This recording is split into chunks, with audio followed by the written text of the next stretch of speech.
So hopefully you've had some time to slow down and think about you as a character in someone else's life. A lot of times we see ourselves as the main character, but when you're in education or you're working with people, you have to realize that you're also in somebody else's script. And so now let's jump back into Steven's story. So with you, Steven, one thing that I really want to hear, because I kind of think I got it, but I want to make sure everybody gets it, including myself. What is your vision for one day? I know Teach for America's is one day all children have access to excellent education. But how are you currently as an alum living into that? How are you making that a possibility? Yeah, I mean, I think the theme of names and stories are really important for me. That I I want to believe that every story matters. I'm not going to be part of every story, but that I need to treat every story with the level of pace that every story needs. Yeah. So I guess my vision is that I would be able to continue to live into people's stories, one story at a time, and make a difference that God made and Mr. Haynes made in my life.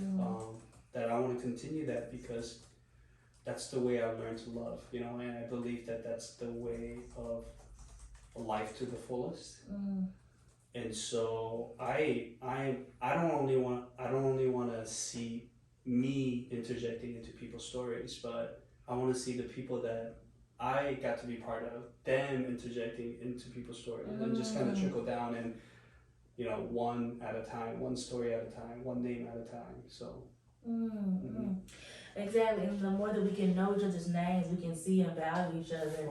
We can help each other. We can figure out how to then get people to whatever their vision. Because each child you come in contact with has a different dream of what they want to be true in the future. But all of those dreams require people to step up and help them and to support them. And so you have to first get to know their names. You have to first get to know who they are. Yeah, and it's like some kids are fortunate enough to have dreams. Some kids don't have dreams. I don't have a dream, and I think what I needed was a safe space where somebody would say, hey, I still value you, even though you don't have a dream yet.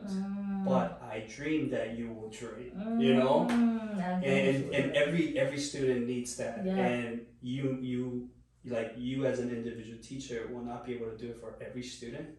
But if you could do it for a few students every year, even one student, I believe that you've changed decades of their life, I do love that, and I do this idea of dreaming. I had a conversation with someone before, and I had a debate with them about it costs to dream. It costs to do certain things.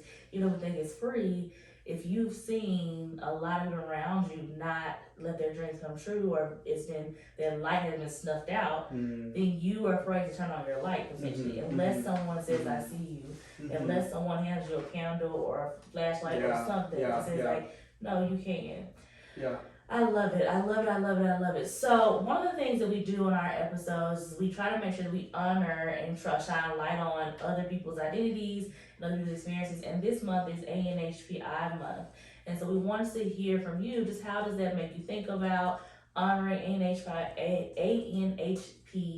month? Yeah, even I can't do that. I struggle.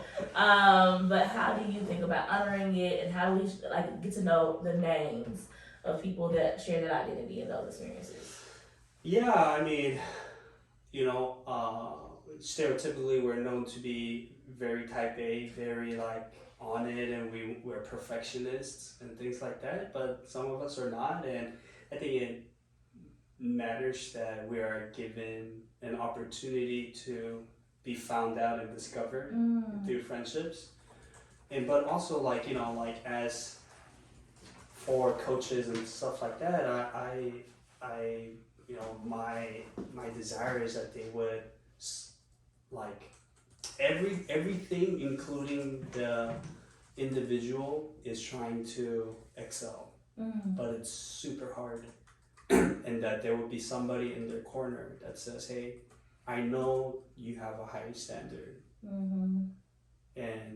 but I'm here to support you wherever you are. And they need somebody in their corner that takes that load off them, because everybody, including them, are putting that load. You know? So yeah, I just kind of think about that. Mm-hmm.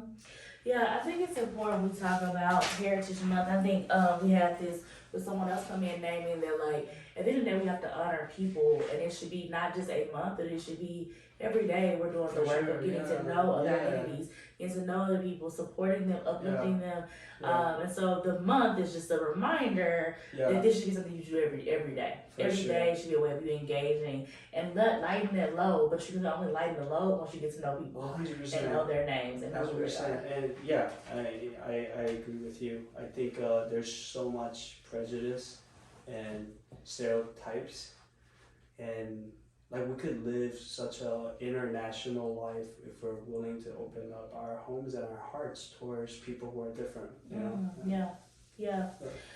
Well, you all, this has been a very, very, very, very, very good episode. I feel so calm. Steven, this is what I always feel when Steven around me. Y'all saw my voice has gotten deeper. I talk slower. My eyes are just I'm relaxed. Steven always provides that, and I'm so thankful for you for that every time I'm with you. And so hopefully this episode gave you an opportunity to slow down, to breathe, to reflect, to think about how you are honoring you and how you also are taking time to honor someone else by knowing their name. One thing you should definitely do is promote this name of this show, which is Alumni on Air. Teach from Here, come make this Alumni on Air. So please watch this video as many times as you want to. Keep watching it. Share it as much as you want to. And please give us some ideas on how we can, spice this up and get this to be seen by more people, because we want more people to hear messages like the ones we heard today from Steven. As always, if you have any questions, you can always reach out, and love you. Have a good one.